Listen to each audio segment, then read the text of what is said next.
오늘 우리가 함께 나눌 말씀은 마태복음 16장 13절로 18절까지 말씀입니다. 베드로가 예수님에 대한 주 고백, 하나님의 아들로 고백하는 그런 사건인데요. 아마 우리 기독교 역사상 가장 중요한 명장면 중에 하나입니다. 여러분, 오늘 이 말씀을 통하여 또 이 고백이 나의 고백이 되고 우리의 고백이 되고 또 주님 앞에 온전한 믿음으로 나가는 시간 되기를 간절히 소원합니다. 오늘 본문 13절에는 예수님께서 어디에 이르렀을 때 이 일이 일어났는지를 그 장소를 분명하게 기록하고 있습니다. 어디라고 되어 있습니까? 빌립보 가이사랴. 이 빌립보 가이사랴라고 하는 이 지명을 마태가 기록하고 있는 것이 의미가 있는데요. 이 당시 로마 제국 지배하에 있던 유대는 이 헤롯 대왕이 죽고 나서 그의 세 아들 아켈라오, 헤롯 안디바 그리고 헤롯 빌립, 이 세 사람이 나누어서 이 유대 지역을 다스렸는데, 이 헤롯의 셋째 아들인 빌립 왕이 그 당시에 로마 황제인 이 디베료 가이사라에게 잘 보이기 위해서 그 이름을 따서 그를 기념하는 도시를 세웠습니다. 그 지명이 가이사랴인데, 이 지중해 연안에 있는 가이사랴라고 하는 같은 이름의 지명이 있기 때문에, 또 이 지역을 빌립이 만들었고 세웠기 때문에 빌립보 가이사랴 이렇게 이름을 붙인 겁니다. 예수님의 일행이 그 가이사랴 빌립보에 이르렀을 때 예수님께서 제자들에게 사람들이 인자를 나를 누구라 하느냐 이렇게 질문을 하십니다. 사람들이 예수님에 대해서 나에 대해서 뭐라고 하는지 예수님께서 궁금하셔서 그런 걸까요? 이 대목에서 저도 궁금합니다. 사람들이 이호 목사에 대해서 뭐라고 합니까? 잘생겼다. 동의를 안 하십니까? 좀 웃긴다. 그럽니까? 우리 예수님도 우리와 같은 이런 비슷한 점이 있는지 모르겠습니다. 여러분, 예수님께서 이렇게 질문하시면 뭐라고 대답해야 할까요? 예수님에 관해서 좋은 이야기만 대답해야 할까요? 아니면 있는 그대로 대답해야 할까요? 가능한 한 좋은 것만 골라서 말씀드리면 들으시는 예수님도 좋고 대답하는 제자들도 좋을 것 같습니다. 또 참 고지식한 사람은 또 이럴 때 고지곧대로 이사야 53장 2절에 그 하나님의 종 메시아에 대해서 묘사한 그 말씀을 가지고 고운 모양도 없고 풍채도 없은즉 우리가 보기에 흠모할 만한 아름다운 것이 없다고 합디다. 이러면 좀 썰렁해지겠죠? 여러분, 혹시 저에게 대해서 무슨 그런 소문도 다 말씀하지 말고 좋은 이야기만 해주시기 바랍니다. 다행히 제자들은 좋은 소문만 말했습니다. 14절에 더러는 세례 요한, 더러는 예레미야, 또 더러는 예레미야나 선지자 중에 하나라 하더이다. 이렇게 대답을 했습니다. 여러분, 이것은 최고의 평가입니다. 성경의 가장 위대한 선지자들을 예수님 보고 떠올렸다. 이것은 우리 예수님께서 그만큼 강력했다라고 하는 것을 의미합니다. 이거 뭐 우리로 하면 어떻게 표현해야 될까요? 주기철 손양원 목사님, 한경직 목사님급입니다. 이거로도 부족한 표현입니다. 사실 예수님에 대한 안 좋은 그런 소문도 많으셨습니다. 세리와 죄인의 친구요, 먹기를 탐하고 포도주를 즐기는 사람이요, 혹자는 귀신의 왕이라, 뭐 귀신을 쫓아내고 그러니까 대놓고 미쳤다, 그렇게 말한 사람도 있었습니다. 그런데 제자들은 그런 이야기는 다 빼고 제자들이 좋은 이야기만 예수님께 말씀을 전해드린 것입니다. 그런데 예수님은 그 이야기를 듣고 그 이야기에 흡족하지 않으셨는지 제자들에게 같은 질문을 합니다. 너희는 나를 누구라 하느냐? 정말 중요한 질문을 하신 겁니다. 인생에 있어서 가장 결정적인 질문입니다. 우리가 살며 고민했던 그 어떤 질문보다 더 중요한 질문입니다. 여러분들께서는 주로 어떤 질문에 대답하며 사셨습니까? 우리는 오랫동안 학교에서 국영수, 국어 문제, 수학 문제, 영어 문제 뭐 이런 것에 대해서 답을 하며 살아왔습니다. 그 질문에 또 대부분은 친절하게 1, 2, 3, 4 이렇게 보기가 나와 있는, 저 때만 해도 주로 이 사지선다형 문제가 대부분이었습니다. 그래서 한 3번쯤 가야 이렇게 정답이 나오기 시작하는데, 이 문제를 풀기 위해서 얼마나 많은 시간과 정열을 투자했는지 모릅니다. 우리 아이들도 이 국영수 문제 잘 풀게 하려고 참 많은 투자들을 하죠. 그래서 아이들이 답을 맞추면 내가 맞춘 것 같이 기뻐하고, 틀리면 아이들보다 돈 쓴 부모가 더 낙심합니다. 많이 맞으면 인생이 성공하는 듯 같고, 또 많이 틀리면 실패자, 낙오자처럼 그렇게 여겨졌습니다. 혹 지금 수능을 준비하고 있는 우리 수험생들 또 그런 마음일지 모르겠습니다.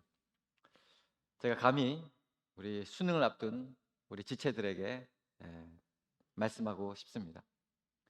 그 문제 좀 틀려도 인생 충분히 성공할 수 있다. 그 실기시험 좀 못 쳐도 실패한 것 아니다. 이게 아멘 크게 하셨는데, 여기 이 자리에도 그 많은 문제 틀리고도 행복하게 훌륭하게 사시는 분이 얼마나 많습니까?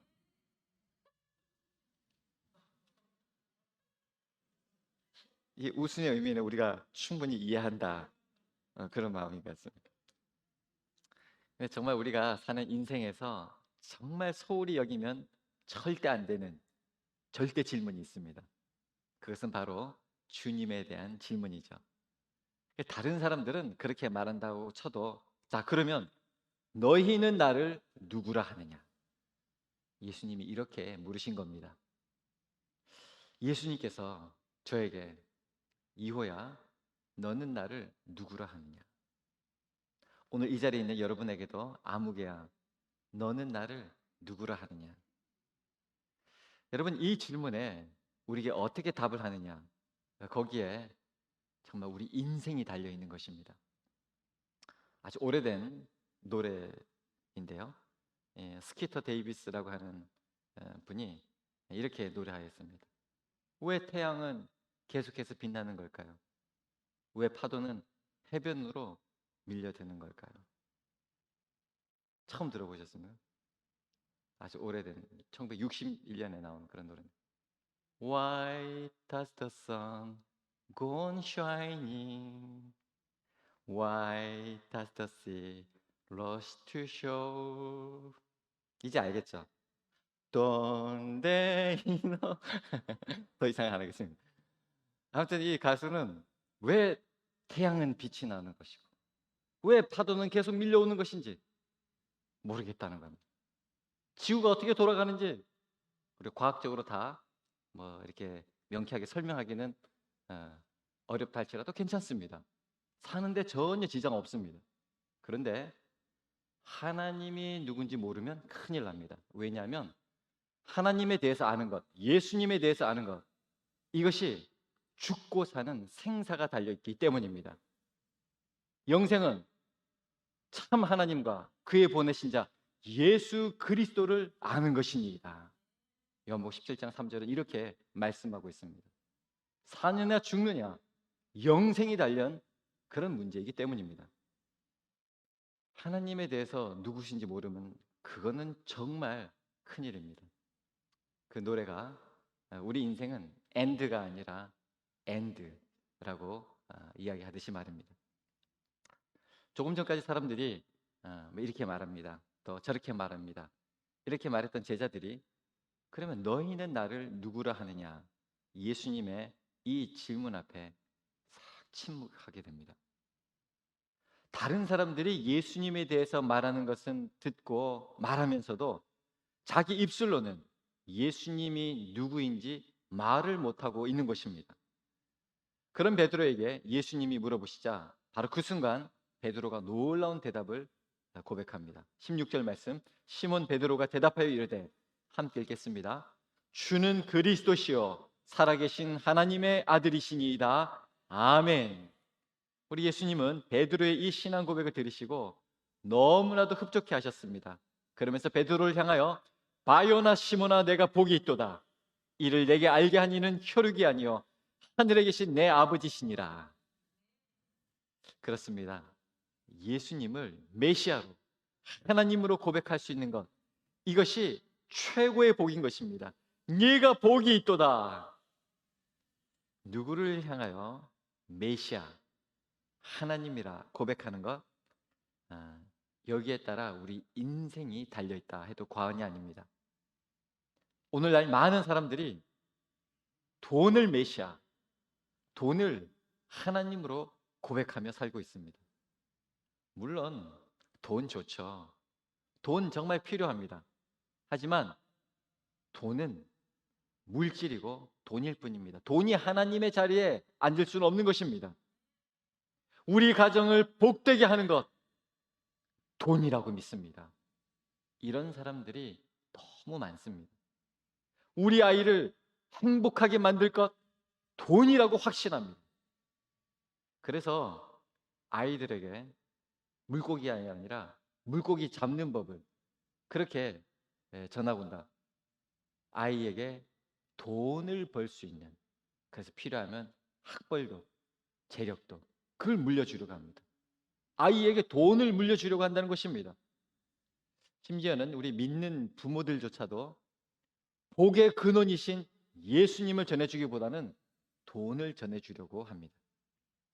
여러분 기억하십시다. 큰일 납니다. 큰 코 다칩니다. 예수를 구원자로, 하나님으로 고백하는 자가 복이 있는 줄로 믿으시기 바랍니다. 정신 차려야 합니다.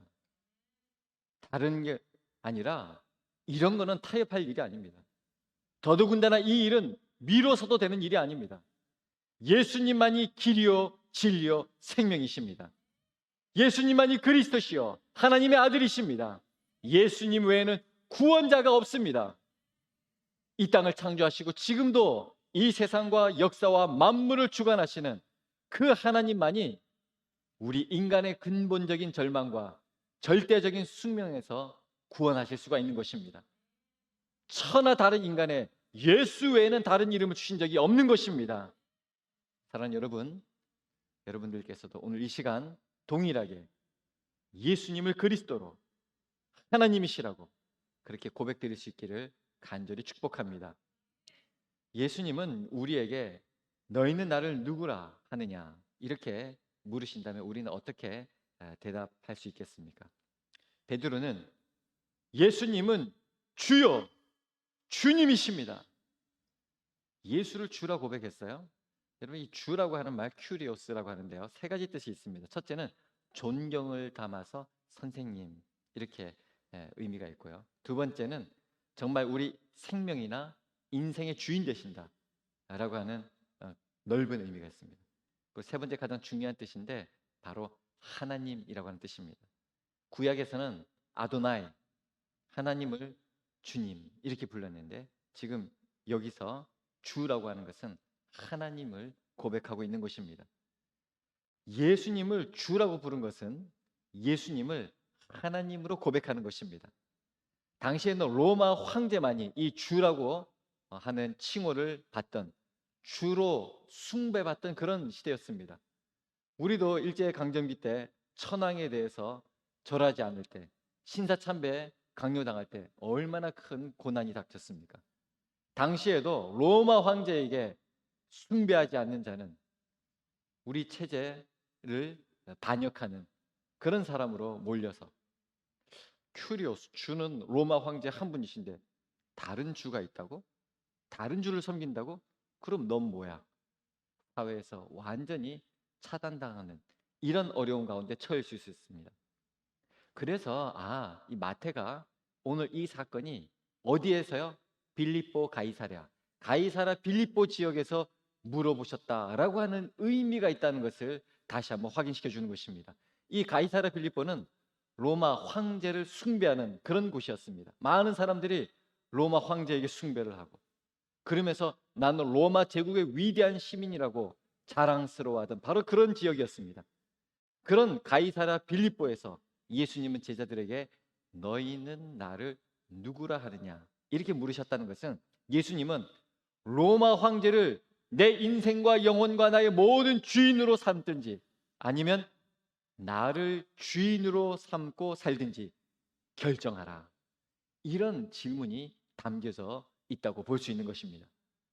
이에 베드로가 예수님을 가리켜 예수님은 주님이십니다, 나의 주님이십니다, 나의 주인이라고 단호하게 고백한 이 고백은, 사실 베드로는 지금 죽음도 각오하지 않으면 안 된 그런 혁명적인 폭탄적인 선언이고 고백이었던 것입니다.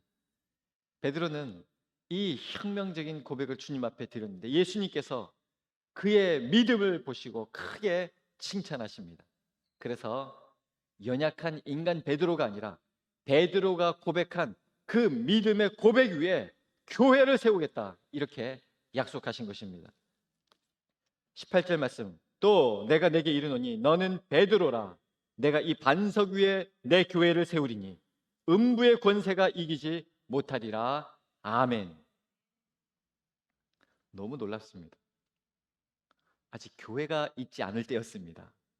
그런데 예수님은 베드로의 이 믿음의 고백하에 반석 위에, 베드로 하는 이름의 뜻이 반석인데 이 반석 위에 내 교회를 세우리니. 아멘 좀 하세요. 우리 교회 이름이 뭡니까? 종암. 저는 이 암, 바위, 반석 그냥 이름이 아닌 줄로 믿습니다. 주님이 우리 종암교회 교회를 세우시겠다. 이번에 코로나 이후에 우리가 이렇게 현장에서 만나면서 이런 말씀이 너무 은혜와 감동이 되는 거예요.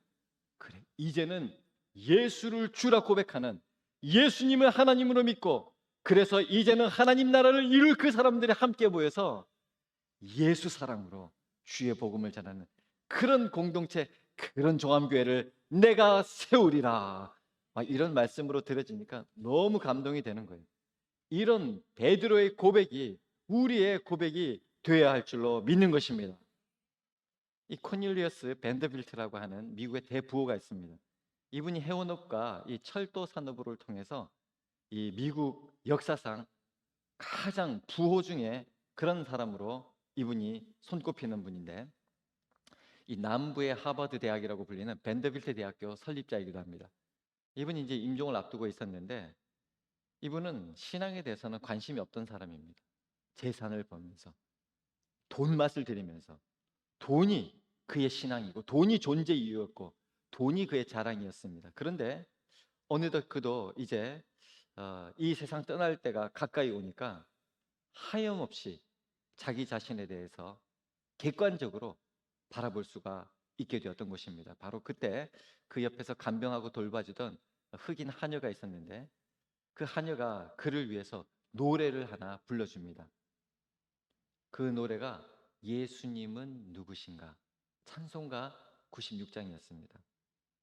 우는 자의 위로와 없는 자의 풍성이며 천한 자의 높음과 잡힌 자의 노임되고 우리 기쁨 되시네.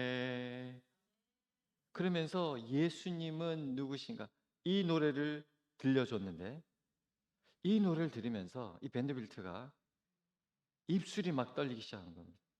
나지막하게 이렇게, 그러나 분명하게 고백했습니다.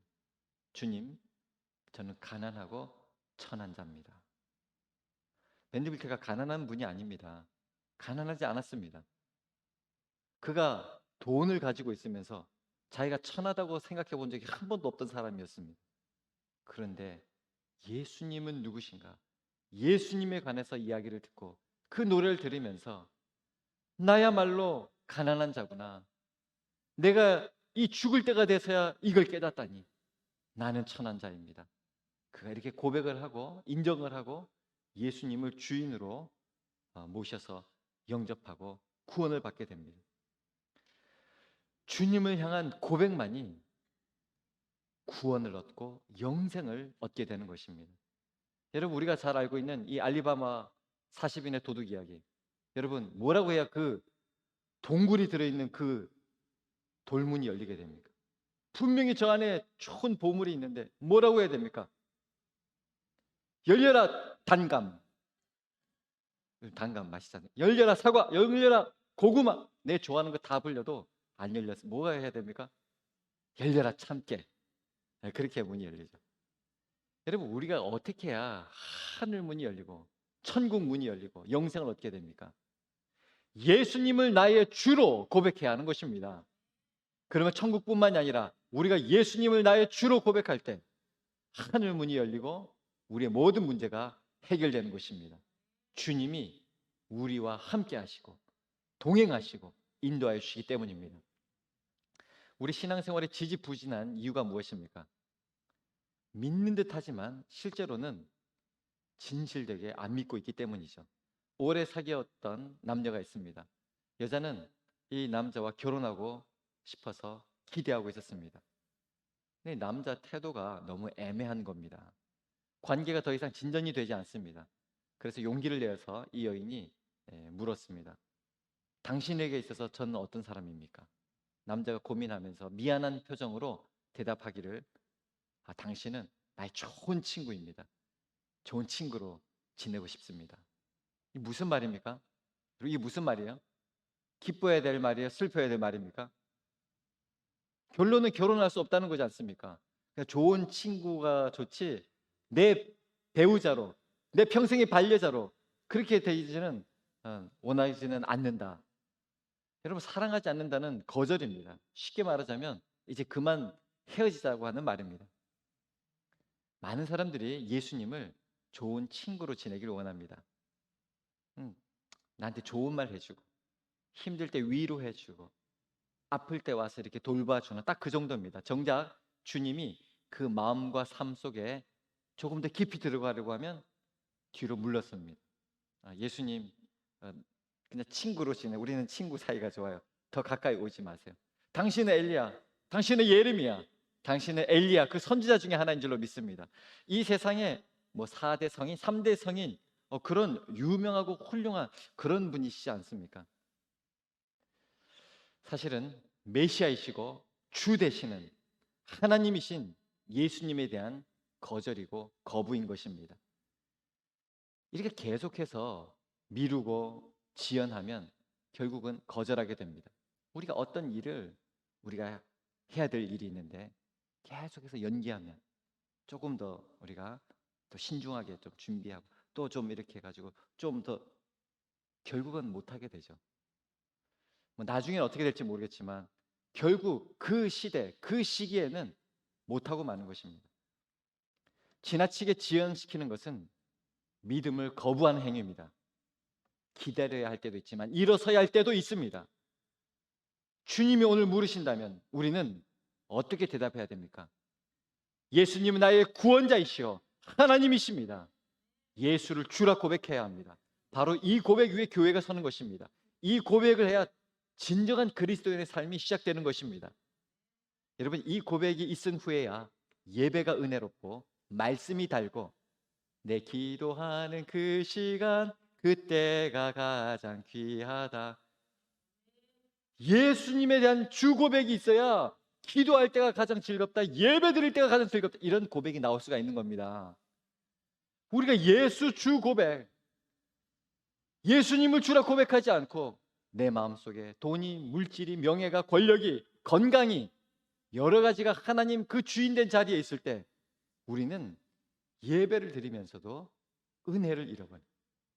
값없이 주신 하나님의 이 놀라운 사랑 앞에 감격하지 못하고 냉랭하게 맹송맹송하게 어떻게 예배를 이렇게 드릴 수 있습니까? 우리가 이 자리에 오기 위해서 얼마나 기다렸던 자리입니까? 죽을 수밖에 없는 죄인을 살려주신 하나님 감사합니다. 예수님만이 나의 주님이시고 나의 왕이십니다. 여러분에게 예수님은 누구십니까? 좋은 친구, 좋은 스승, 좋은 위로자, 좋은 치료자이십니까? 거기에만 머물지 마시고 예수님을 그리스도, 살아계신 하나님의 아들로 고백하시길 축복합니다. 우리는 수시로 베드로가 했던 이 고백을 해야 하는 것입니다. 주는 그리스도시요 살아계신 하나님의 아들이시니이다. 그 고백으로 하늘의 문이 열리고 예수님은 우리의 그 믿음의 고백 위에 하나님의 일을 이루어 가시는 것입니다. 오늘 이 자리 다시 한번 예수님을 주라 고백하며 예수님이 내 인생의 내 삶의 우리 교회의 주인이시고 주님이 우리를 구원해 주시며 영화로운 삶으로 인도해 주심을 믿고 그 믿음을 지체하지 말고 오늘 믿음으로 일어서서 고백할 수 있기를 바랍니다. 그 고백 위에 하나님의 놀라운 은혜가 저와 여러분들 우리 가운데 함께 임할 줄로 믿습니다. 기도하겠습니다. 전능하신 하나님 아버지, 오늘 다시 한번 예수님이 우리의 주 되심을 고백합니다. 우리 주변이 지금 칠흑 같은 어두운 뿐이오나 성령께서 조명해 주셔서 우리 눈이 닿는 곳마다 주님의 은혜를 발견하게 하여 주시옵소서. 우리 눈에 우연처럼 보이는 그 모든 것에 하나님의 놀라운 섭리가 깃들어 있음을 깨닫게 하여 주시옵시고 혼란에 빠진 이 세상에서도 하나님의 도우심으로 모든 장애를 극복하며 나아가게 주님 도와 주시옵소서. 오늘도 우리 종합매 권속들을 주님이 일일이 지켜보아 주시옵시고 헛된 신을 마음에 품어 멸망에 갈지 않도록 우리를 붙잡으시고 도우시고 하늘문을 여시고 인도하여 주시옵소서. 이 모든 말씀 우리 주 예수 그리스도 이름 받들어 간절히 기도하옵나이다. 아멘.